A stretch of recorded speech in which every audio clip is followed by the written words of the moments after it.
Well, hello and welcome to day number 2 of our daily debrief. My name is Robbie McHugh.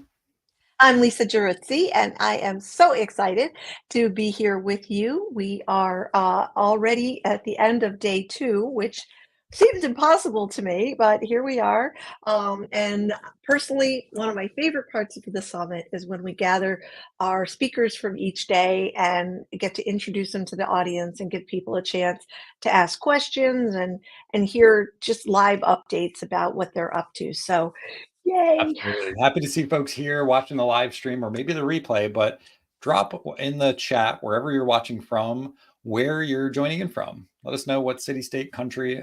We have had folks from 44 different countries register from around the world, and this marks our 5th annual EMS Leadership Summit and featuring over 200 sessions these last 5 years. It's hard to imagine. This summit has been spectacular. Looking at the lineup, I'm really excited to dive deeper into the conversations. Lisa, you mentioned this is day number 2, and it's the end of our day, but the day is only halfway done. You still have until 8 a.m. East Coast time to watch all of the day 2 sessions. Head on over to emsleadershipsummit.com and you can check out the exhibit hall. And might as well give some love to and talk a little bit about some of our sponsors that are making this EMS Leadership Summit free and that are supporting the democratization of leadership information around the globe. Absolutely. And we really encourage people to go to the exhibit hall. For one thing, it's where you can access all your sessions. When in doubt, go to booth 1. And if you click on the free pass, it'll take you to this beautiful screen, and you click on that and you scroll down and you can watch any of our spectacular speakers from today. And every single one of the booths has something on offer. So just like when you go to an in-person conference, there are, free giveaways and opportunities to learn more about each of the vendors. The same thing is true here. Robbie and his team has put together just a beautiful interactive exhibit hall, and it's kind of been our signature since the first year in 2019 when we were talking to sponsors, and they're like, "How do you do an exhibitor hall from that's virtual?" We wanted to go Leave way it to beyond just Robbie. putting a logo up into our summit. We really wanted to feature the work that the organizations are doing, offer opt-ins, downloadables. And what I love about this booth for Honorable But Broken EMS in Crisis, I love the message behind what the producer and the director went through to put this through. The fact that we've got an A-list celebrity, Sarah Jessica Parker, that is narrating the event. One of our guest speakers tonight is Derek Hanley, paramedic turned photographer and journalist in his own right, capturing so many stories and pictures from the front lines. And those pictures are shown in this EMS advocacy film. It's a great tool. We've actually included a 2 live showing opportunities this week. So if you have signed up for the EMS Leadership Summit and you've upgraded from a free pass to all access, meaning you get lifetime access to all of our speaker sessions for this summit, you get NEMSMA approved CME credits if you want those leadership credits, and MP3 downloadables, as well as you get 2 tickets to the live screening this week. So those show times are tomorrow, Thursday, April 11th at 2 p.m. Eastern. And if you didn't get an all access pass and you just want to buy a ticket, you can get a ticket for a $15 donation to the nonprofit that's helping this film. And then we have a showing Saturday evening, 7:30 p.m. Eastern time. So again, you can click here, buy a ticket, and you'll get an invitation and details on how to join the first private live stream premiere of Honorable But Broken, EMS in Crisis. To date, it has only been shown locally. I myself had to take a train down to New York City and make a whole day of it, which was great. I loved getting to hear from Bryony Gilby and really the director.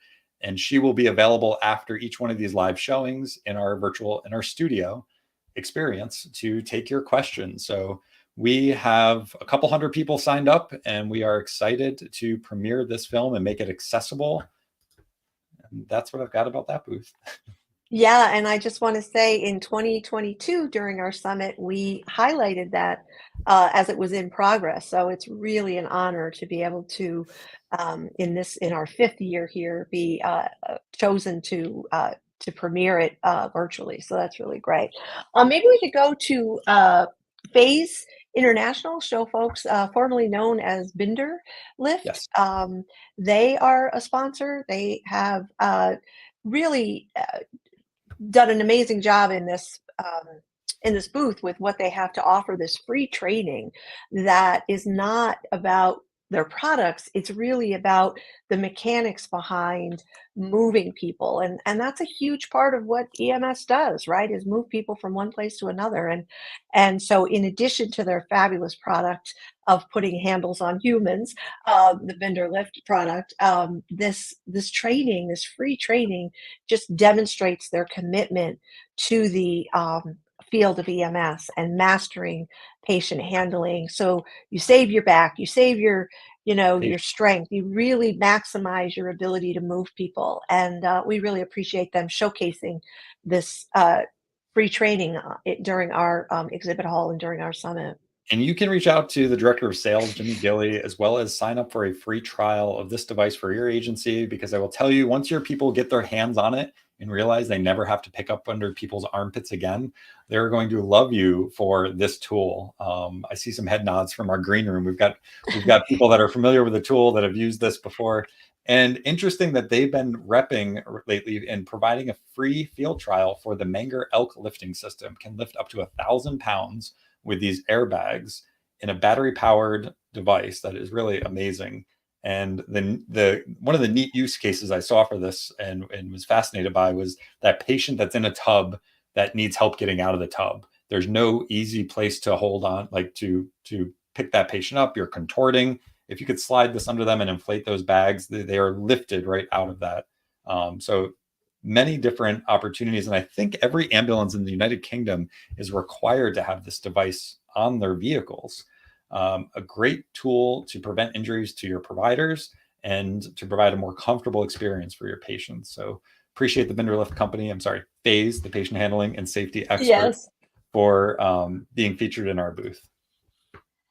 And Ninth Brain is back with us again this year. And what a terrific product this is. If you are a leader in an organization and you find yourself maybe overwhelmed with the number of things there are to do, this is a simplified solution for many of the tasks that you have to do to run an organization. So they offer a free trial or a free walkthrough, I think it is, and you can right in their booth, um, connect with Bradley Hughes, who's a great guy, and fill out that contact sheet, and he'll set up a time to talk to you, and you can look at all the different ways that Bender Lift can help. And they have some great information in there. Some PDFs there on the left-hand side there. So, I know you've got and Vendor a Lift good on mind, video. but it's definitely Ninth Brain. Ninth Brain is the company that Did I say Bender Lift? Vendor Lift. It's all good. Sorry. Ninth Brain Um, is what I meant. and especially our air medical companies that are out there running risk assessments for flights, workforce scheduling. I mean, they have really created some fantastic options to optimize your organization and bring everything into one suite of products. So shout out to Ninth Brain for their support. And let's turn to beyond operational stress.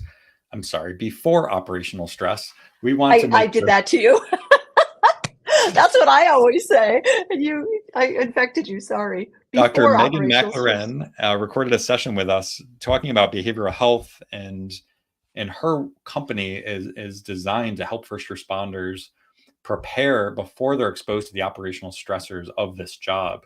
And her work is based on peer-reviewed research. So those studies are available to look over, and they have a demo for both the Canadian, our friends in Canada and the US, and they are doing a grand prize drawing and giveaway. So you can enter your information to be part of that. And on Saturday's Daily Debrief, we will spin the virtual wheel and pick a grand prize winner. So thanks to Before Operational Stress for their Yes. support of EMS and the EMS Leadership Summit. So And I just want to really encourage our viewers again to please go to the booths, take full advantage of all the great free stuff that is available. And if anything is of interest to you, fill out a form, get in touch with them and let them know that you appreciate their sponsorship of this summit, because again, it's why we can do this for free, and year after year, because we get the great support from our sponsors.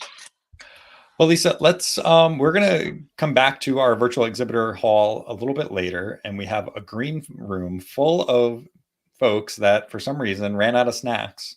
And they're all commenting that the snacks are great, but I think they might have run out of snacks. Yeah, no virtual snacks today. I think we'll bring a few people on at a time, and then we'll bring the other half of our featured speakers from today's sessions in. And first, I'd like to bring in, since we're talking about the idea of before operational stress, we're talking about these preparing people for operational stress injuries. We've got some fantastic folks in the green room and that are guest speakers that have put presentations around helping prepare our EMS workforce for the exposure to these. So we'll bring David Dashinger, Lieutenant David Dashinger. David, welcome. Thanks. Good to see you, Robbie. And we've got Bonnie Rumley. We got a little bit of that, David. So put you on mute there for a moment until we figure that out. All right. So Bonnie and David both run a podcast, Responder Resilience podcast, and Responder TV. So Bonnie, why don't you share a little bit with us about your presentation and what you put together? So we started the podcast. Actually, David was the one who came to myself and Stacy, another therapist colleague, because he knew the work that we were doing with PTSI and first responders. So it's been really, really enjoyable. We've met a lot of great people, and we thank you for this opportunity because the conversation we had together was really energizing for us as well. We get so much inspiration and energy and ideas just from meeting and doing things like this. So it's not just preparing a presentation, but we had a lot of fun looking at all of the different footage that we chose for that, and all of the discussion around it just comes from the heart. It's tried and true information that we've learned as first responders, but also have learned on the back end of doing the psychology work with people. Bonnie was great. And I so appreciate the work that really went into the whole project presentation. Yeah. Thank you. David, why don't you give us your background? I'm sorry, say that again. There's a crazy echo.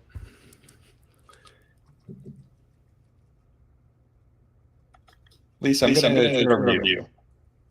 Okay, I'm not. Now I'm echoing too, so I'm not sure what's happening. The question, David, is what was your background and how did you get started in this? Right. I started in fire and EMS as a volunteer in Westchester County.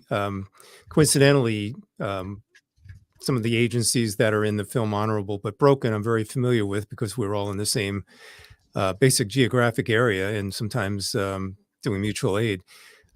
Did that for about 10 years, then kind of got the bug to get hired as a career firefighter, went to a department that ran fire and EMS side by side. And in about 8-10 years into my career, I was promoted to lieutenant, which definitely opened my eyes to some of the leadership challenges that are out there. And further along the line, when I retired, created the podcast with Bonnie and Dr. Stacy Raymond, and we've had the privilege to bring in guests who are, experts in the field of leadership as it pertains to everything from military, EMS, fire, law enforcement, animal control, dispatch. And so we've really had that ability to have a wide perspective now on what's out there and some of the amazing work that's being done to kind of cultivate leadership and also change change the culture, to start to shake it up a little bit or do things differently to fix some of the things we haven't done that well in the past. And so it's our honor and privilege to share that out on our platform. Oh, that's great. That's great, David. You mentioned folks in our military, and I want to bring in another speaker we have with us today, Rob Cook. Rob has a background in the military, and really we're drawing from his experiences. And I know he shared an interview today with Lisa that was pretty powerful in talking about battlefield to breakthrough. It's going from those operational stressors to having a fulfilling life after these traumatic injuries. So Rob, welcome. Well, thank you, Robbie. Hey, Lisa, how you doing, Hey, David? Rob. Nice to meet you, Rob. Nice as well. I love what the podcast sounded like. Absolutely love it. So Rob, maybe you could share with Robbie. us a little bit about the presentation that you put together with Lisa and your work in dealing with operational stressors, and when people are out of that environment, maybe the realities that they often have to deal with. Absolutely. Thank you. Again, thank you all both for just the opportunity to continue coming back to the Leadership Summit year after year. But yeah, for me, it's more of lived experience. Spending years in the military as a protection agent, traveling, seeing things, whether it was on the humanitarian airfield efforts or just day-to-day missions. When I was no longer in, there was this gap, and it was a hole that was very hard to fill. And I didn't know what to do. I still had the passion to serve. I still wanted to be a part of helping people, and I just didn't know where that fit. And so it became some dark days, really. It's almost like an athlete retiring. You're just lost. And so I really took some time to just settle down and get to working on my own mental health. And as a result, life has been about partnering with anybody or anything that's helping those frontliners do better work. I tell people I'm no longer into fighting. So I'm not your advocate who's going to be out there, charging the fight, but I am a safe space or somewhere where those who are still in the fight can come to just be built back up, to get some support, to understand they're okay, to hear whatever words of encouragement they need to continue going, because we need this EMS community to survive as just a society. Yeah. On that note, Rob, we have somebody else in the green room that's presenting, Derek Hanley. He's got a background in the military and as a paramedic, and did a really beautiful job capturing the stories through pictures of our providers, what they went through in the COVID pandemic. And I'd love to bring Derek in. Derek, welcome. Guys, thank you so much for having me. It's a pleasure Absolutely, to be here. Derek. I love that you had a chance to join us. You had a chance to bring your story, tell a story with your pictures that were just so vivid. And I'm excited for this through line that connects to the Honorable But Broken documentary that really can help elevate this message for the public. Absolutely. And that was the mission behind the book originally, was to really bring a lot more visibility and through that visibility, honor to medics, because I feel like that's one of the things that's really missing in the world is, fire, police, military, they all have great respect within society, but medics seem to be the forgotten. And so, one of the ways that is remedied is through humanizing folks and getting to know them, getting to know their stories. And so that was kind of, that became the mission of the book. And that arc kind of led into, like you're mentioning, the film.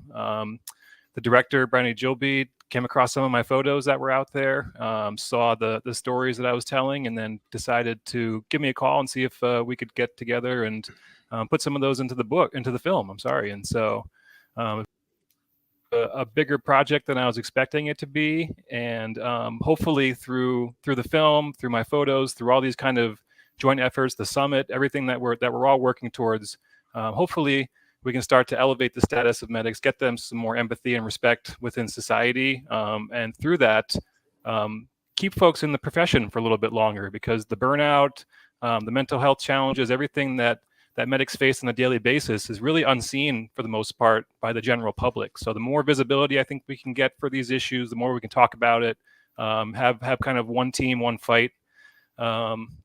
I think that might be what can help to move the needle a little bit in a positive direction. Absolutely. And we had conversations around how the military did that so well during the world wars. They galvanized the public towards a common cause. Rosie the Riveter, they used media to help the public understand what people in a battlefield were going through. And so I thanks to your making those connections for me, I see these again as great advocacy tools. David and Bonnie, you're creating a platform yourself with your podcast, with your Responder TV network, and really doing a great job helping elevate those stories as well to, like Derek said, to humanize the stories, the people behind the stories. Thank you. You know, we really try to shine the light on the forgotten. And we all know first responders can be forgotten until they're needed, and especially EMS and dispatch. Yeah, absolutely. And last night, Chief Bonsignor mentioned, Bonsignor mentioned about how one of the things that is necessary is really rallying the public to, you know, she shared how in New York at one point they were going to close a fire station and the neighborhoods were like, oh no, you're not, Right. and wouldn't let it happen. And yet, you know, there's not that same advocacy from the public for EMS. And so, you know, storytelling like you all are doing is such an important part of that, is humanizing it, and also having people see the value of what's being provided when often people take for granted. Yeah, I think that fire and police probably do a much better job with PR, social media, and public perception. And EMS tends to be like the stealth organization that shows up when you call the ambulance. But other than that, people, you know, the public doesn't have generally a good idea of what we do, how we do it, the challenges that the industry is facing. And that's where Derek is got a, you know, brilliant concept on capturing that visually and starting to put it in front of the public. Honorable but broken, same concept, to really start to educate and advocate for the profession so that we're being recognized and seen as an equal to fire and EMS, that fire and law enforcement, that EMS is there and needs to be seen, have better sort of presence, so to speak. And I think part of the challenge is that so many people in EMS aren't doing it for the hero status or the, you know, accolades. Or I remember one of the trainings we did years ago, and we were live, you know, at a in-person event, and we were doing a training, and I was acknowledging people and thanking them for their service, and they were so uncomfortable.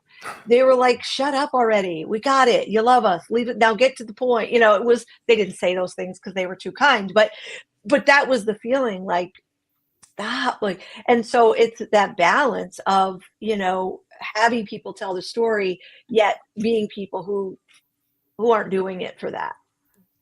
Well, there's one more point to make there, which is that most people in EMS do not have the time to do this kind of advocacy work.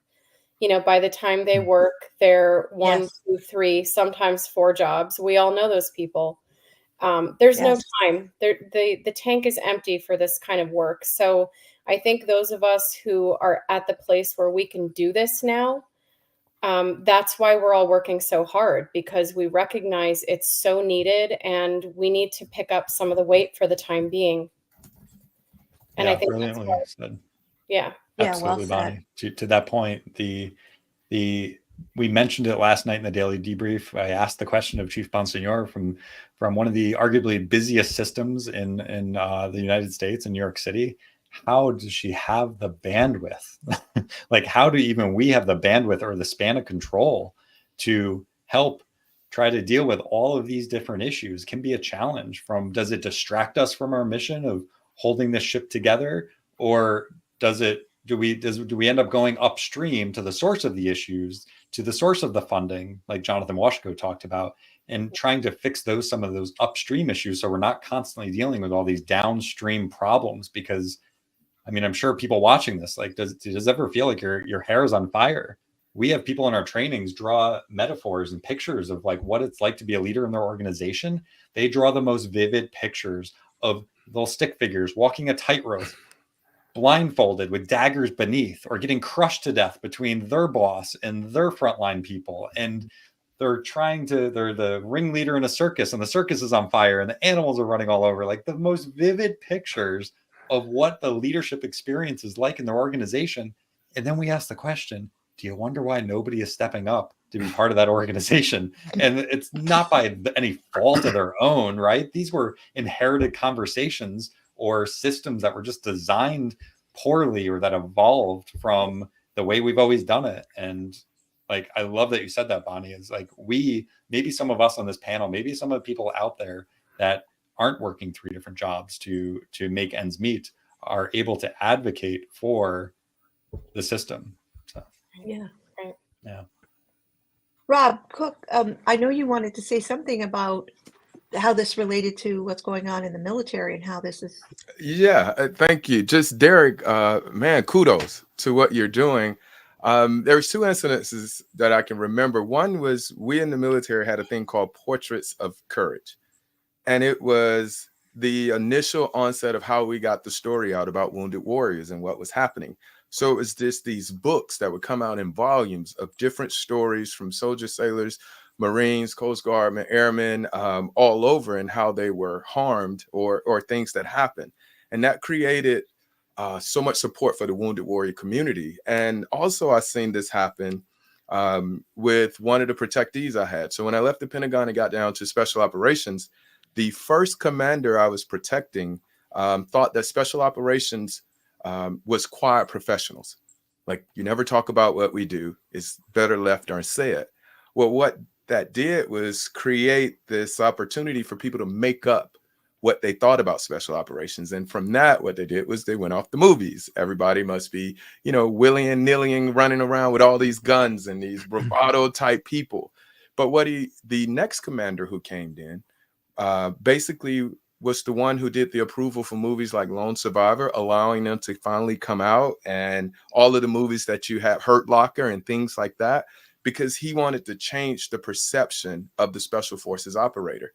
And what that did for Special Forces after those movies came out, when we start having like our SOFIC International Conference in Tampa, Florida, it was insane with the amount of support because people finally knew for real what our story was. So I absolutely just love what you're up to with that, because I think, to Plani's point, if more of the world knew what was happening to our EMS, our healers, they would be more supportive. It would be just like again, what David was saying, when the military, I could go somewhere and there's probably a military discount because they've seen the effects of what we have in the community and in society. And I think the same should be of EMS. Once they know, but it's when you see it. I mean, the only movie I can think of is Ambulance, and that was a high thriller. So that was just, but I mean, just the true story of what's a medic, the average age, the family, education level, like who's showing up to help me. And I think that will help a lot. Yeah, thanks, Rob. That's great. That's so great. Very well said. You're muted, Robbie. Sorry. We have this opportunity That's okay. twice this week to see the premiere of Honorable but Broken EMS in Crisis. And I remember going to the film premiere and hearing people in the audience that had no idea really how the EMS systems work. They're like, the questions afterwards, does that really happen? Does it, like, where you live shouldn't determine if you live, but unfortunately it does. And your local systems are so fragmented. The arguably richest county in the country is highlighted in this movie and shows how segmented and fragmented, with close over 48 different public safety answering points and 911 centers. It just boggles your mind. The fact that one of some of these richest communities don't have a well-coordinated system that's ready for response, and the public really has no idea. So I'm excited for more of the public to see it, in addition to both the first responders, and people get inspired about telling a story and helping people, take away some of these myths that were, oh, because of HIPAA, obviously we can't share somebody's private information, but we can certainly tell stories about our experiences in a way that doesn't violate anybody's privacy. Yeah. That's a good point, Robbie. And, we talked about the funding issue, and I think we mentioned it when we were talking, but, police and fire put their budget down on the desk and they get, stamped, approved, good to go. And then EMS comes with their budget and like, well, how are you going to fund this? And how are you going to pay for that? Crazy. Right. It's insane that question comes up after you put the budget down. Like, do you not want the ambulance to show up when you're having an emergency, or your family or your kid or your significant other? Like, these are the people who are going to be affected by you're deciding not to fund these things. So the funding issue is a big thing. And then, like we were talking about too, recruiting and retention is huge because, more people are leaving the profession than are coming in every year. And just that should be a startling enough statistic for people to wake up and go, whoa, who's filling the ranks of these folks who are bugging out? And what are we doing to like we're mentioning, honor these folks so that they stay in the profession longer? Because, as you're saying, Rob, in the military, we have a certain level of respect. You get thanked for your service and you get discounts, and, you're on this pedestal. You're honored by society because they know what soldiers and, all those folks have to go through, the struggles, the PTS, the horror that folks have to witness when they're in combat or when they're in emergency situations and stuff like that. So honoring them for that. And then, like you're saying, just the more we can do for any of these fronts is going to be more than nothing, because that's pretty much what's being done right now. Yeah, creating more equitable pay systems and pension benefits to allow somebody to retire with dignity instead of trying to work 3 or 4 jobs until they're 60s or 70s. Or even, how can we take care of medics? If they've done 4 years on an ambulance, let's make sure their healthcare is taken care of. Let's make sure they can get a 4-year degree and advance in their, like the military. Make sure they can buy a home. Like, how are these how are these things not equitable in people's minds is insane to me. Yeah. Well, it's again, Chief Bonsignor said last night that people still refer to EMTs and paramedics as ambulance drivers. Like, there's such a lack of understanding when you think it's about transportation, and it's like no, like, we're bringing an emergency room to you. Exactly. Yeah, exactly. But that's not the understanding, and so I think all of your work, all of us doing this kind of work to help people understand what it really is and what it isn't, it is going to make a difference. And I just wanted to bring up, we've been getting a lot of questions throughout the days of the summit and leading up to the summit as to what people wanted answered. And one of the questions I thought was really, really stuck out for me was, what's the best way to support my colleagues who are dealing with mental health issues, both once they've sort of taken themselves out of the rotation because they've, it's been too much, and sort of seeing something's wrong, but how do you even approach that subject? And so I didn't know, certainly we can keep this question going, but if anyone wanted to comment on that to help your colleagues who are dealing with mental health issues. I will jump in here, just being a trauma therapist, but I think honesty is the best policy. We know that EMS providers don't like to beat around the bush with our patients, so we shouldn't do it with each other. Obviously in a respectful manner, but I think you need to ask the hard questions. Don't be scared to ask, are you thinking of ending your life? Are you thinking about suicide? Ask, are you seeing a therapist? Do you need to have me help you find one? And every agency is different. Some have peer support teams, or some have mental health people in-house who will have those external resources that you can get involved, and others do not. But I would say ask as many questions as you can. You don't want to take on the burden necessarily, but if you are concerned about someone, that you have to talk to them. And if that person can't be you, find someone in the agency that you can trust to do that. And sometimes that will be a leader, and sometimes it will not. That's great. Thank you so much for that, Bonnie. Rob, I don't know if you wanted to answer. Yeah, I'll jump in as the person who had the trauma in the unit. For me, I talked to no one because I didn't feel safe enough to do so. Derek Group already talked about this, where when talking about mental health issues in my profession, it was getting you grounded. You weren't going on missions. And if you weren't going on missions, you weren't getting promoted. Weren't getting promoted, money, same thing we were talking about. So I think what I would say is if you want to support a colleague, ensure the environment is safe enough for them to tell you that, yes, I am thinking about this. But because I am, that doesn't mean I want to lose my job or forfeit whatever possible promotion or opportunities that I had within the organization because I'm now looked at as not strong enough to carry this burden. I think also looking at to ensure the culture of the unit that you're in allows for that. Because for so long, at least for us, it was a sign of weakness to talk about any time you weren't being able to push and press all this down. So I think just making sure the environment is safe enough for them to say it. And then as Bonnie alluded to, asking those hard questions. But I know people don't talk if they don't feel safe and don't feel like they're going to be hurt. Like if you're just going to judge me, I'd rather lie to you that I'm okay and then deal with the after effects. Mhm. Well, and to your point, Rob, leaders are on this summit, right? So for the leaders that are listening, you have to create that culture. Absolutely. And if you don't talk about it, if you don't ask people how they are, then you're not building that culture. That's the bottom line. So if we want to take the stigma out of this, we have to be the ones to move that ball and model for the people underneath us how to do that.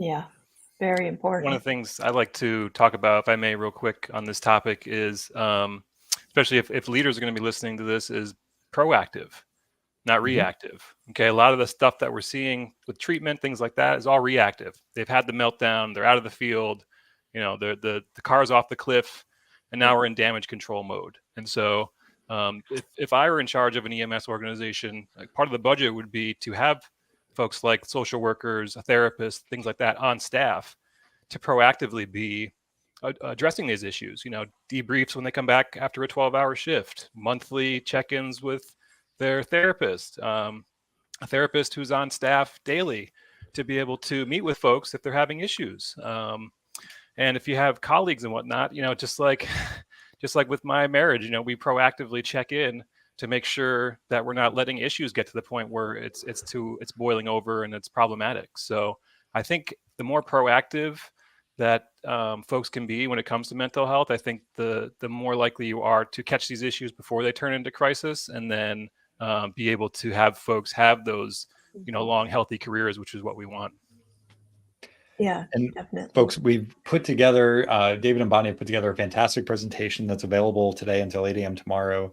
A resiliency toolbox for EMS leaders, right? Preparing ahead of time before people are exposed to those inevitable stressors of the job. So well said, Derek. Bonnie, and if we could just go around the table here and give some final thoughts on either your presentation or for some final words for folks that are watching. And we'll start with David. Yeah, thanks, Robbie. As you mentioned, Resilience Toolbox, as leaders, I think we owe it to our crew to be aware of what's out there for mental health resources and to not only be aware of it, but have those resources available at time of need. Because when things happen, they happen fast. So I highly recommend learning more about some of the culturally competent resources out there for first responders, and also starting to learn about what else is out there in terms of clinicians and mental health agencies that are embedded or able to respond to critical incidents. Again, it's a proactive approach, so you know what you need ahead of time and then can call on that resource when the actual situation arises. Absolutely. That sounds great. Thank you, David. And Bonnie? Yeah, I can't stress enough that people in leadership, everyone is looking to you. And if you don't take care of yourself, if you don't model the things that you want to see in your people, then you don't have the credibility that you need to have with them. People get into leadership for different reasons, but we'd like to hope that the majority get into it to be that model and to be that person who can change other people's lives. And you have the power to do that. No matter what stress is on you about budgets or where you are, you always have the power to connect with the people underneath you and let them know that you care and have an even playing field when it comes to that. So I really encourage and try to empower everyone listening to go forth and make changes. Tend to the mental health of yourself if you need it, and to your people, because we know they need it. They're coming in droves to therapy, and usually when they're in 911 mode. They're not coming, on any given day. They're coming when things are just beyond. So let's try to change that together.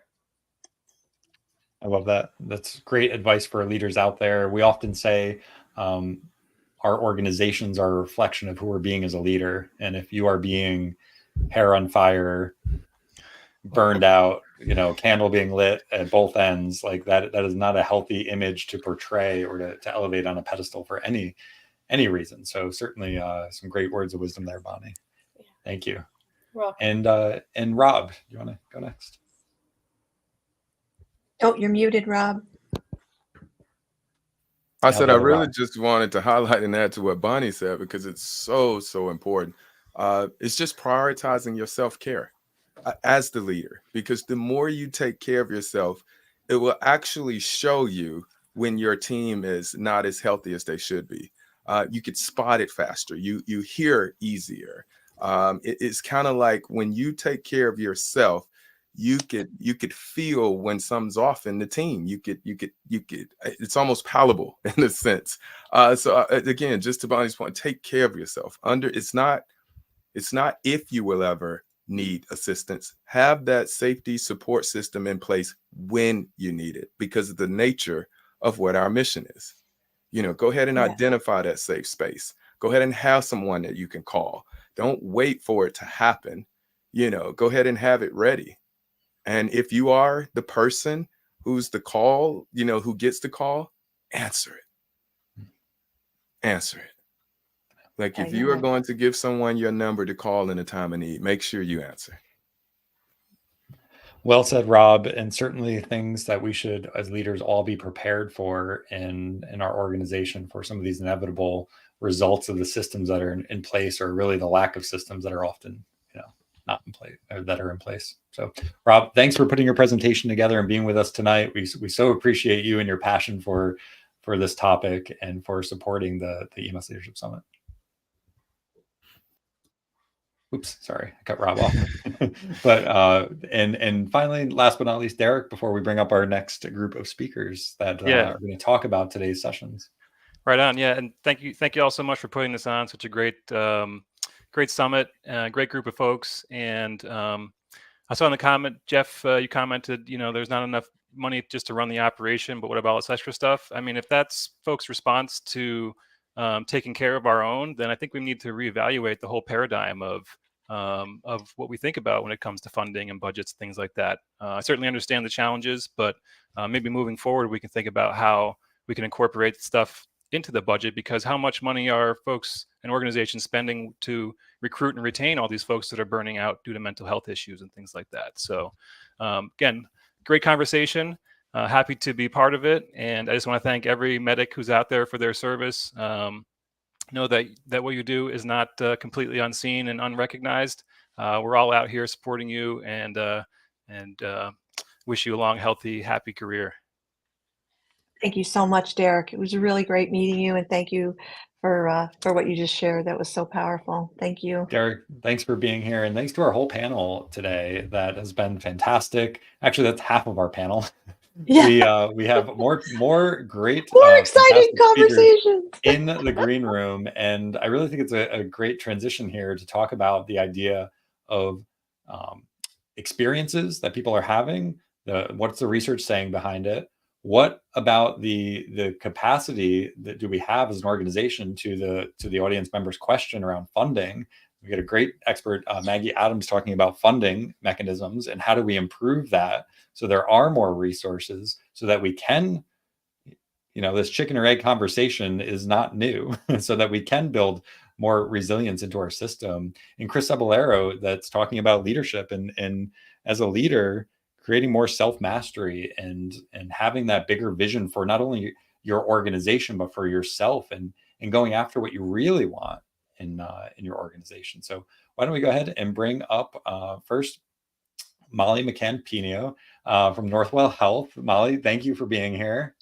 Thank you so much. Again, it's an honor and a privilege. Thank you. And we're happy to be featuring the Northwell Health booth that has a lot of your team's research since 2015 that we'll talk about, and how you're elevating the voices of women in EMS, which I think is such a great topic that we have made it available all week long in the Northwell Health exhibitor booth. Thank you. And Maggie Adams. Maggie, welcome. Hello. Hi, Maggie's back. Yay. Yay. Thanks for being here, Maggie. And I so appreciate the presentation that you put together, and was really eye-opening for different ways that we can get paid for the things we're already doing now. Well, thank you very much. Before I say anything else, I want to congratulate you. 5 years. Five. That's like awesome. What a milestone. Congratulations. And thank you. From the first, and I'm very proud to have been involved in the first one, is that this has grown, and the reach now, and how many people are involved, and the depth and breadth of who you bring together. What an accomplishment, what an achievement, and so very much needed in the industry. So kudos. Thank you, Thank Maggie. you. And I know you are just as big of an advocate for our industry as anyone else. So that does mean a lot coming from you and your work. And we're very grateful for our early adopters, or OGs as we like to call them, because, when we approached speakers in the beginning at 2019 before the pandemic, and we were like, oh, we're doing a virtual summit, and people we'd like to meet people in person. I don't know about that virtual thing. I'll never catch on. Yeah. And I think we had like 25 speakers, and we were so happy about it. We did it over 3 days. And now, thanks to all of you, it really has grown, and we couldn't be more grateful. So thank you. And speaking of another early adopter, Chris Cavallero. Chris, welcome back. You were with us on the kickoff. You're back with us for today's session, because your session is being featured today, and we so appreciate you, and you being an early adopter as well. Yeah, I got to tell you, man, it's a long-time listener, first-time caller type of thing, right? And the way that you bring us in here, it's almost like you're sneaking into the shower. You gotta warn us, okay, Chris, you're coming on. Getting ready to put sunflower seeds in my mouth. But I mean, what a great day! I mean, I sat here all day, and all I did was take note after note after note after note about things that were going on today. And when you think about all the great information that we're getting. And I said on the kickoff, they say knowledge is power. And I'm here to tell you it's not if you don't use it. And I keep starring little things to say, how do I add this pearl of wisdom into my responsibilities and into the things that I do every day? And, one of the things that I hope that everybody who attended, I mean, so many people that were listening to this today, I hope you take the value of these free classes and move them into money. And when I say money, I don't necessarily mean, get paid for it, but money in the sense of how do you polish your knowledge, and how do you polish your wisdom, and how do you polish your experience from all this information you're getting from some great speakers and years of experience. But I got to tell you, day 1 was amazing. Day 2 was exceptional. I can't even imagine what day 3 is going to bring us. Well, thank you for that. And thank you for some of the comments out there about images of Chris in the shower. Thank you. I mean, everybody's a comedian, aren't they? All right. Yes. Well, we did get this question, Maggie, about money, and I really want to speak to that. And one of the things I said last night when you weren't here, and I want to say again, is how much I appreciate your approach to this whole idea. I think you bring so much innovation and creativity and outside the box thinking. And so this year's presentation is no exception. So I really want to hear from you a little bit about what you're seeing, and what do you have to say about this money issue? Everybody who provides service, air, ground, community paramedicine, mobile integrated health, even on the non-emergency end of things, that everybody is seeing that we don't get paid enough, we don't get reimbursed enough. That's certainly true. That is certainly true.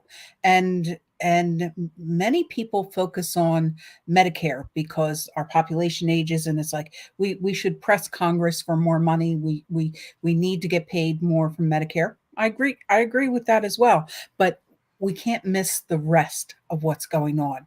And the rest of what's going on is not just getting reimbursed, but becoming partnership with the other people who are providing healthcare. Because what our providers see is not just the emergency situations. They see the things that impact people's everyday life. So working together with health systems, with social workers, with transportation companies, with the payers, the insurers, the people who are worried about the economics of the situation.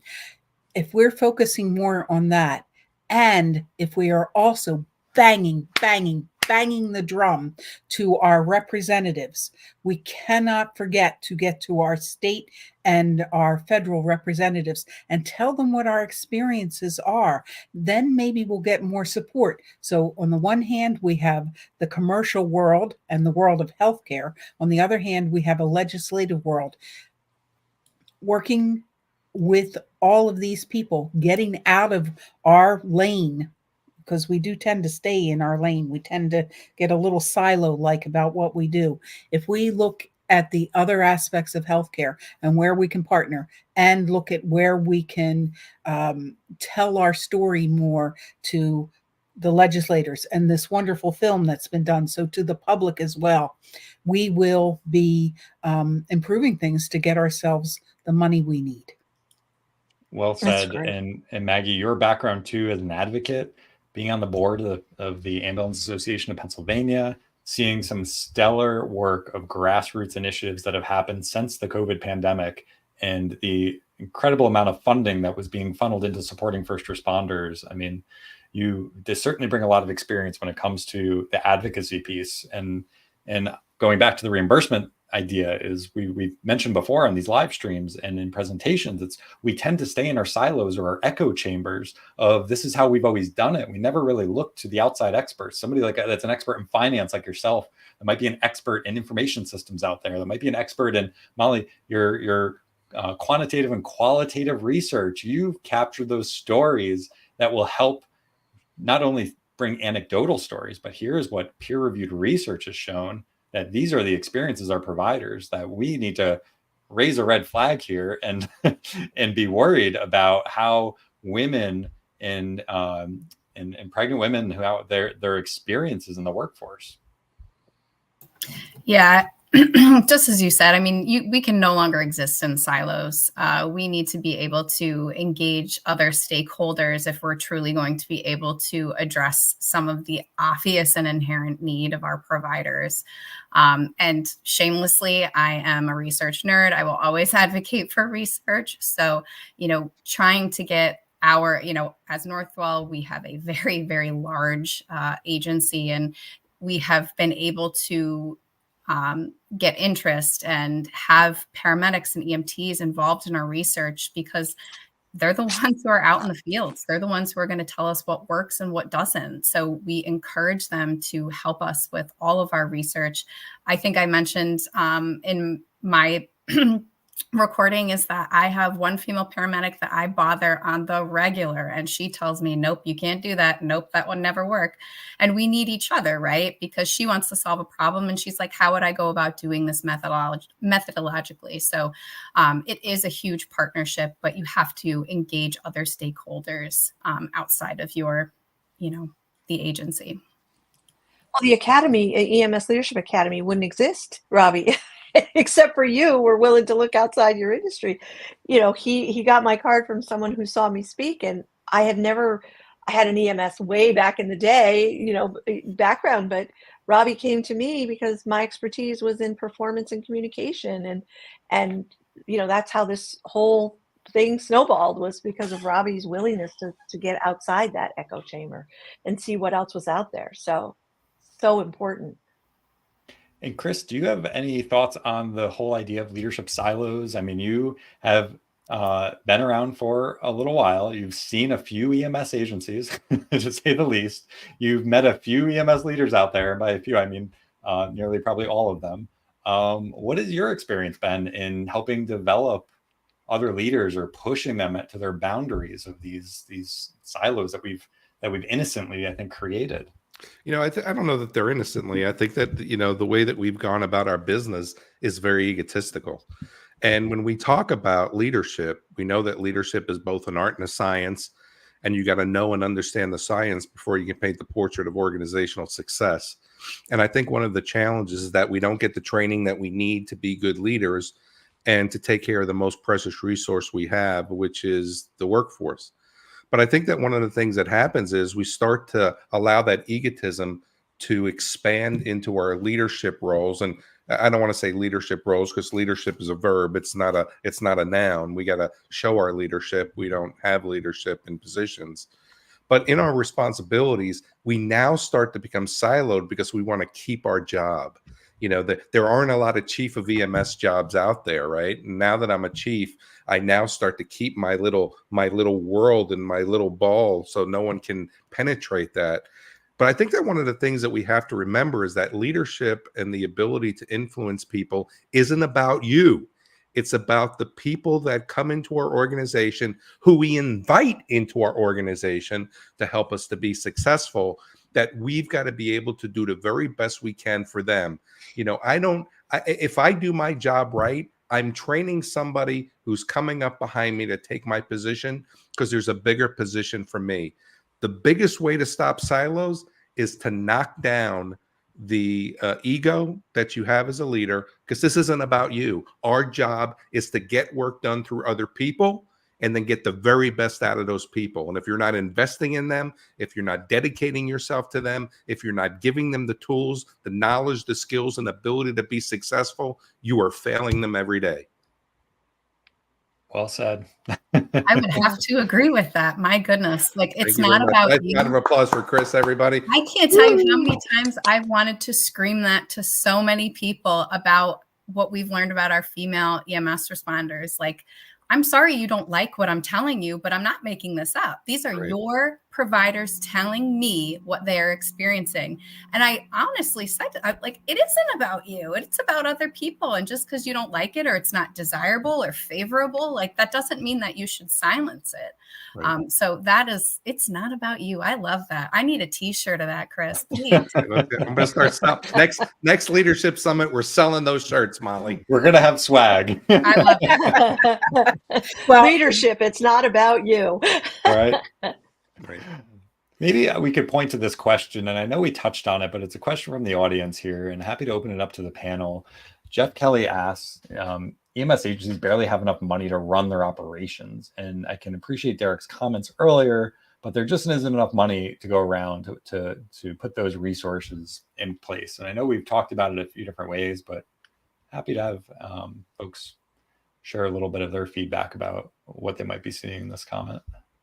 Well, it's certainly a theme that comes up. I think Molly's the expert here when it comes to finance, and she's the one that I always read and listen to. But one of the things that I think people don't understand is that we have a dependency on CMS, right? Mm-hmm. So when we send a $1,500 ambulance bill out the door and we get $400 and some odd dollars in reimbursement, how are we supposed to staff our agency? And how are we supposed to give raises? I was listening to the last cohort of members, and they said, we need to get them degrees. If we get them degrees, they're going to make more money. Where's that money going to come from? It's the same money pool that we have. It doesn't change because I have a degree. And I think that one of the things that we have to do is we have to educate our people on the budgeting of what EMS is about. Again, that's just another factor into the learning process. But Maggie, I see you looking up at the ceiling. I hope you got better knowledge than I do. No, it's not. I'm agreeing with you. I'm not. It's frustrating. Yep. We've had this major problem with recruitment and retention, and certainly the pandemic decimated our ranks. So yes, obviously our people should be better paid. Where the heck do you get the money to pay them? And you can't get it all necessarily from taxpayer dollars that only covers a segment of the population that we serve, even though that is a a large chunk of what we do. We can't get it all from there. So we have to look beyond that. And we also have to provide opportunity for these wonderful people to do something more than just haul patients, which kills backs and legs and does other creates other problems for them in addition to the mental health. So what other opportunities are there for our skill sets, which is one thing that community paramedicine opens up a tremendous world for us. We also have these social issues that our providers respond to constantly, the social determinants of health, the food insecurity, the housing problems, the drug and alcohol addiction and issues that our folks see all the time. Again, working with other partners in healthcare, they will open other avenues for us for not just reimbursement. Reimbursement happens after you have rendered a service. I'd like to see us get to the point of compensation, that we get paid for things that we're doing or that we're prepared to do, that we have contractual arrangements that will allow us to earn money that we can better resource our services. And then, as I said earlier, we have to let people know what we're experiencing, which means being a squeaky wheel, a loud and squeaky wheel to legislators, to news reporters, to local media, to whoever will listen to us, and keep that drum being banged. And I want to add on to that, if I could, just, so when we talk about what are we going to do for our people, is EMS a career field or is EMS a stepping stone? There aren't many people like us who have spent their career in EMS and who just love doing it. And we see people who get into EMS so they can go into the fire service, or they can go to medical school, or they can go to nursing school, or they can do it all the things. One of the things that we have to be able to do as an EMS organization is we need to try to recruit these people, re-recruit them into the organization when they come. But if they have aspirations to do other things, we need to be able to be dedicated to help them get to where they want to be. So if it takes me 4 years to help somebody get into medical school, or 3 years to help them get to a fire department, I want the very best out of those people. Now, one of the things that I think we need to do as leaders is we need to count that into our employee retention. Mm-hmm. So if I help 25% of my people get onto the fire department over a 3-year period, I should count that as part of my retention. And then what I need to do is market that to say, if you want to go to the fire department, if you want to go to medical school, if you want to go to nursing school, come here, give us your time, invest in us, and we'll invest in you to get to where you want to be. And people will always say to me, Chris, we're giving these people everything and then they're leaving us. And I would rather have a highly motivated employee leave us than a mediocre employee stay. I agree. I had a professor who said that one of the best indicators of good management was if your people had promoted above you, or had moved on and be above you, then you had been a good manager, because you would help develop them and foster their development and their growth. Well, if you're doing that well, you should be getting the benefit of that growth as they're going through the process, exactly as you're saying, Chris. Yeah, I agree. And often, Lisa and I put a presentation together that's going to premiere later this week, is understanding the true cost of ineffective leadership in organizations. And we quantify those turnover costs. When you have an organization of 100 people with let's take just a kind average of 25% turnover times the American Ambulance Association Newton 360 annual survey study that shows the direct cost of turnover to be now almost $2,000 more than it was a few years ago, about $11,500 per person. Wow. That's well into the six figures. That's $387,000 of annual direct turnover costs, not even to mention the mid-level managers that you're going to burn out from constantly onboarding new people. And that can cost you indirect costs, 150 to 400% of an annual salary. Wow. And imagine the capacity if you were able to just reduce that number of turnover by 5% or maybe 10%, the direct cost benefit, and then the indirect benefits you're going to provide to the rest of your team. But I think that one of the challenges is that we use our workforce to be slave labor, right? And we've got to be able now to remember that they have aspirations just like we do. If you want to be able to develop a good recruiting plan, work on your retention. Right. Absolutely. If you have good retention, you don't have to worry about recruiting. Yep. We need to be able to label our people into low performers, middle performers, and high performers. We need to take the low performers, move them into middle performers to high, re-recruit the high performers. But it comes by dedication. It comes by commitment to the people who we need to do. I used to say years and years ago, as leaders, if we can get rid of the workforce, our job would be easy. But that's not realistic. We need the workforce to do what we have to get done. So, they come to us with knowledge, they come to us with skill, they come to us with ability. But I'm not hiring you for what you did in the past. I'm hiring you for what you're going to do for me in the future. And if I don't grow you, I don't grow the organization. And that's the missing component to recruiting and retention. And stop recruiting people into a poor performing organization. You're just pouring water through a strainer, right? You've really, we often advocate organizations first look at themselves in the mirror, first look at their culture of their organization, fix the retention issue first, and then you can start bringing people into your system. But all too often we see the revolving door syndrome. People are leaving as quickly as they come in, and it's just burning your people out. And it's this burn and churn that's a downward spiral. And throughout this entire summit, there is definitely another option. Like we have a theme here: flourishing together, leadership practices that to inspire, and certainly all of these sessions are the other option. I think, right? We have another option if we decide to look at the more, like to Chris's point, we get more of what we focus on. Where are we focused on? Is all our attention taken away by the low performers? Or can we put some of our attention on the high performers and then watch that middle 50% of the organization rise and be attracted to where we're putting our attention? You can't leave it to chance, Robbie. You got to be able to develop a plan for every single member of your organization of how you're going to get them to the next level. That's your job, to influence people. It's not, let's hope it works. You have to have a solid plan for every single member of your organization for how you're going to get them from where they are to skill mastery. That's a good organization.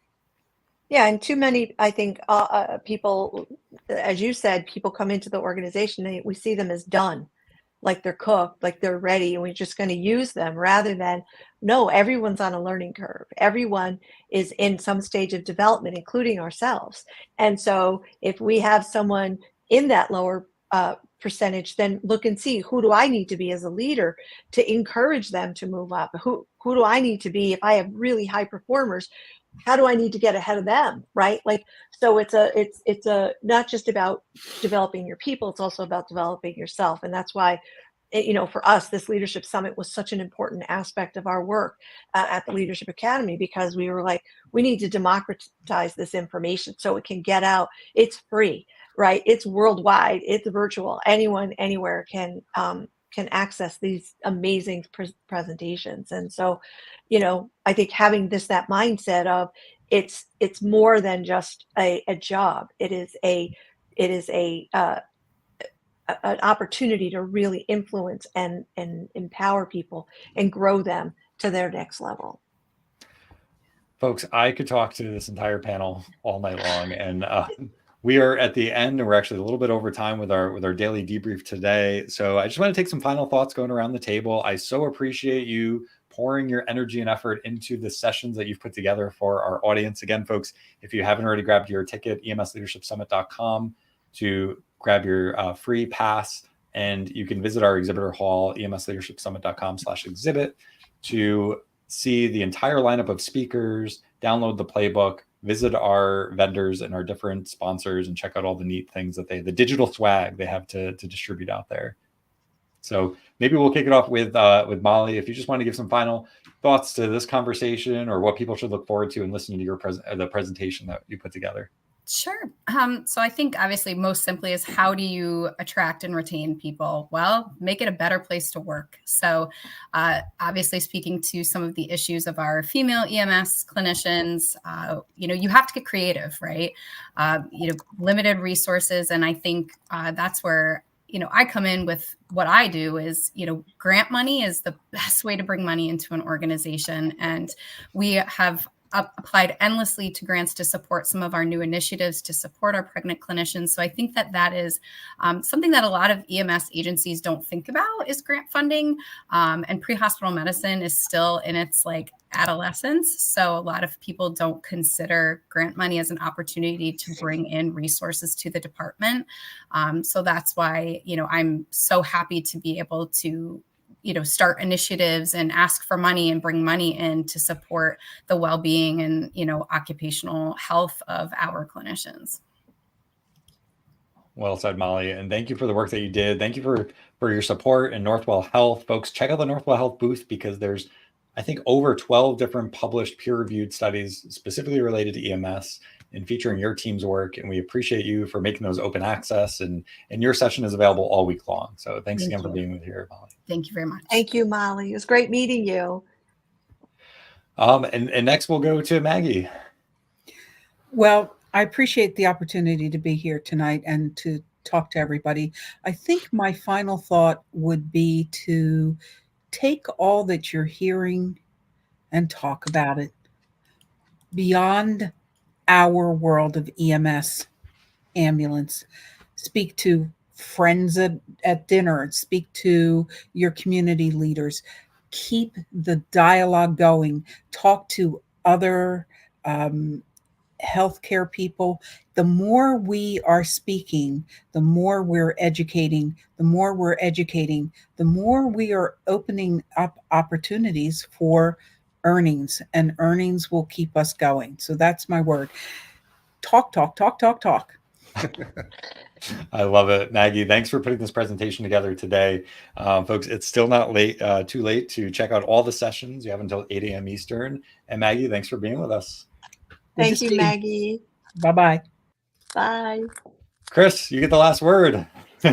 What's the best way to watch a fishing tournament? On a live stream. Okay, anyway, that's my bad joke of the day. But, here's what I want to give you. What's the one thing you would do if you knew you wouldn't fail? What's the one thing you would do if you knew you wouldn't fail? Well, you need to try to get that done because everybody fails. Experience comes from mistakes and mistakes come from lack of experience. Don't allow yourself to be in your comfort zone and not venture out because the learning happens once you leave your comfort zone. And this is the purpose of the EMS Leadership Summit. And it's the purpose that we dedicate our time for you guys to kind of learn something new. There are a lot of journeys that you could take with the information. Again, I've got 6 or 7 pages of notes just from today. And when we think about this from a learning standpoint, how could you take those little pearls of wisdom and make them part of your life and make them part of your leadership journey? This is your journey, and you've got to be able to set a path of where you want to be. They say that opportunity only knocks once, but just because opportunity knocks doesn't mean you're ready to open the door. So you have to be able to put yourself in a position to say, this is what I want to do. This is how I'm going to get there. These are my goals. These are my plans. And you need to put yourself in a position that you can now finish that journey, and get to the next goal. And then when that's done, set a new goal, start a new journey. But it's the EMS Leadership Summit and all this information that'll help you get there. Thank you, Chris. Thank you very much. Thanks for bringing the passion. Thanks for bringing your energy and all the work that you've done for our industry and you continue to do. Thank you, sir. And for supporting us year in, year out. Look forward to next year. Okay, I got something new. We'll figure out what it is. I'll bring a new joke, whatever that is. All right. Thank you, Chris. Thanks so much, Chris. And folks, we are running over on time, as always, for our daily debriefs, but we have an entire cadre of sessions recorded for day number 2. This is the 5-day EMS Leadership Summit. So, Lisa, I'm just going to go ahead and share the agenda, and we can talk a little bit about speakers and sessions. Absolutely. Oh my goodness, that was so fun. That's why I love these daily debriefs so much. Every day, 6 p.m. Eastern, folks. We're going to be here throughout the week, so you can bring your live questions. You've got a group of amazing speakers every day that are going to be here to take live questions and give you their feedback. So, today's sessions, we had both David and Bonnie here talking about the Resiliency Toolbox for EMS leaders. I love that they said, let's make a plan before something critical happens, and let's be prepared. And they did a fantastic job bringing together 10 of the top experts and us having a conversation on that.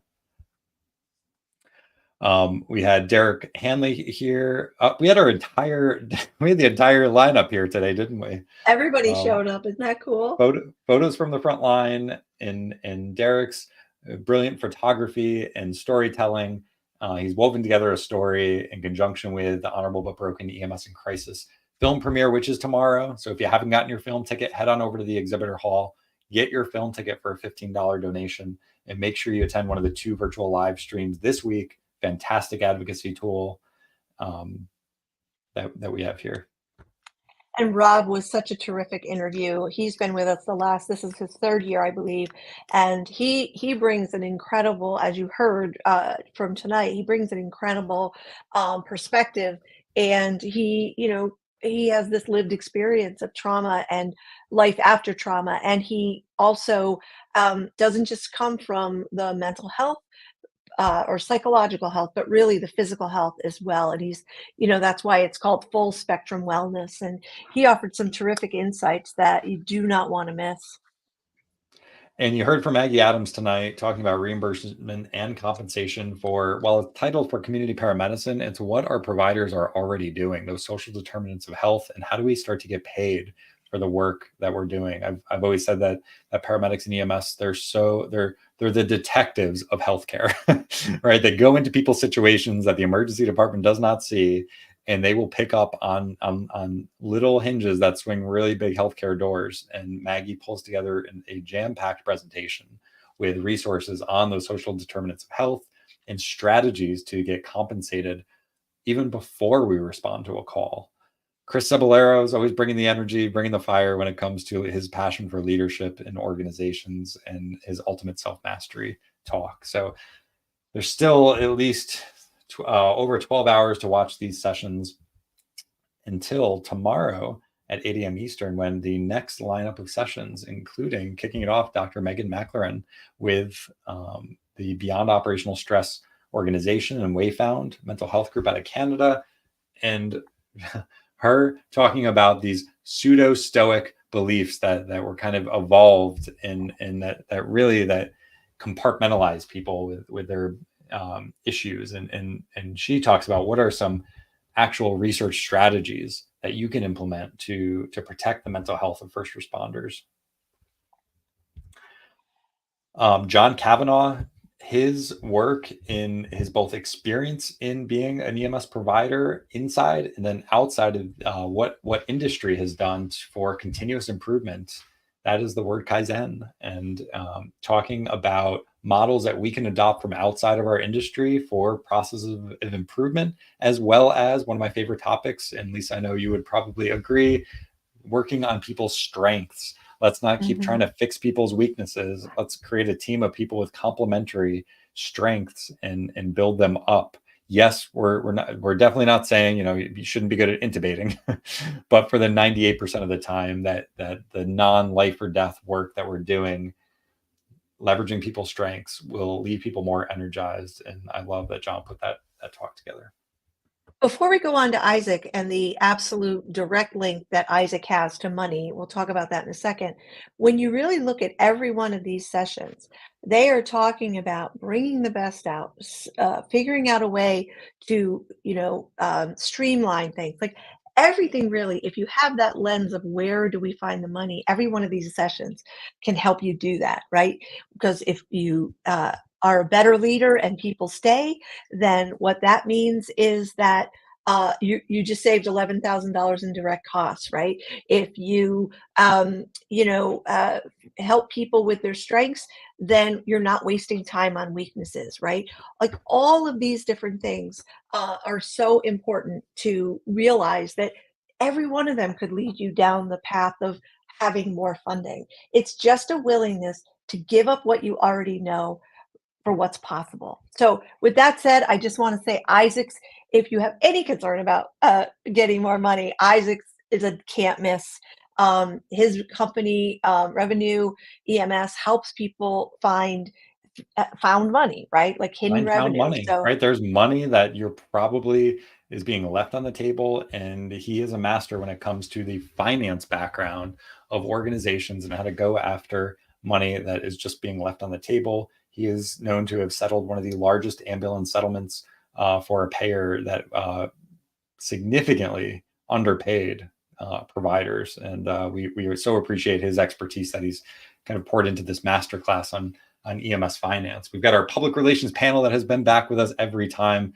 The great Mark Tenia, Rob Lawrence, and Alexia Jobson from some of the top tier organizations in our industry that are bringing their experience of leveraging public relations, the media, before there's a crisis. And I love when this team takes their show on the road and our virtual road and gets to talk about how EMS organizations can be so much better at public relations and not overcomplicate it. I think that's often what we tend to do, is we tend to overcomplicate things. And I think all of our speakers have tried to simplify these into bite-sized pieces.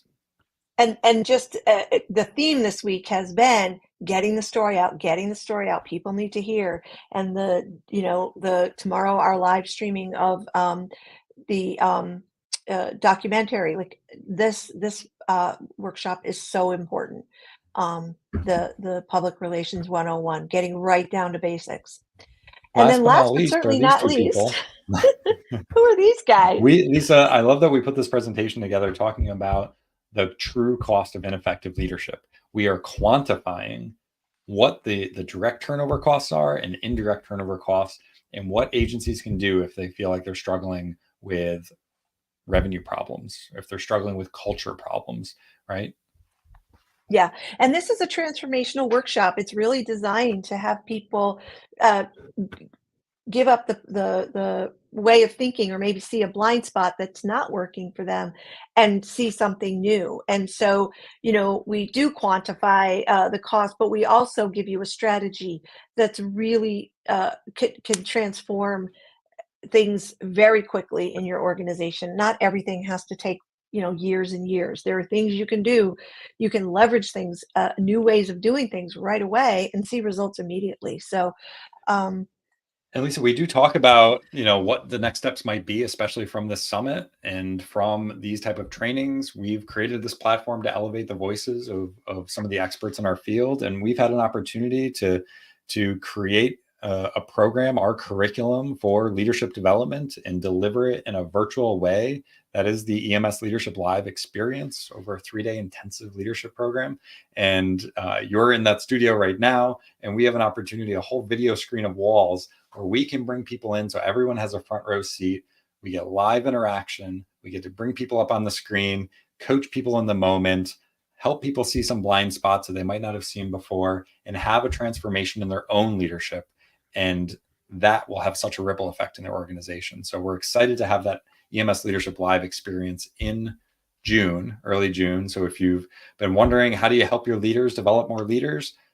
This is how. You can send them to EMS Leadership Live at emsleadershipacademy.com/live. And there's a booth. We have a booth in the exhibitor hall where you can find out more information as well. We're really running over, but I just want to encourage people to please go to the booths and just tool around. You don't even have to register for EMS Leadership Summit. You can just go to EMS Leadership Summit/exhibit, and you will have access to this wonderful exhibitor hall. Don't forget to go to Before Operational Stress and sign up to win the prize there. We have other great free gifts. The ERSI has some amazing free training available in their booth, where they help you get certified in safety, traffic incident management, right? That's what TIM stands for. You can get a TIM. I'm learning. Yeah, but where else are you going to get this kind of easy access to free training? We already mentioned Phase has a free training. The Citizen CPR Foundation's booth is amazing. The Resuscitation Academy coming together to improve cardiac arrest survivability in your community. So many downloadables that are available there. Shout out to Martin at Fire Rescue TV. We are simulcasting across multiple different networks to Fire Rescue TV, over 400 EMS and fire stations throughout the North America, as well as probably about 200,000 total followers across these various different brands on social. So folks, still not too late. Grab your free pass to the EMS Leadership Summit at emsleadershipsummit.com. Lisa, do you have anything else for us as we wrap up? No, I just adore you, and I'm so grateful we do this. And thank you, everybody, for watching, for your questions, your comments. It's just been a beautiful evening, and I can't wait to see tomorrow. Yay! Remember 3 tomorrow. All right, folks, you have a great day. Enjoy the rest of these sessions, and we will see you at the next daily debrief. Bye for now.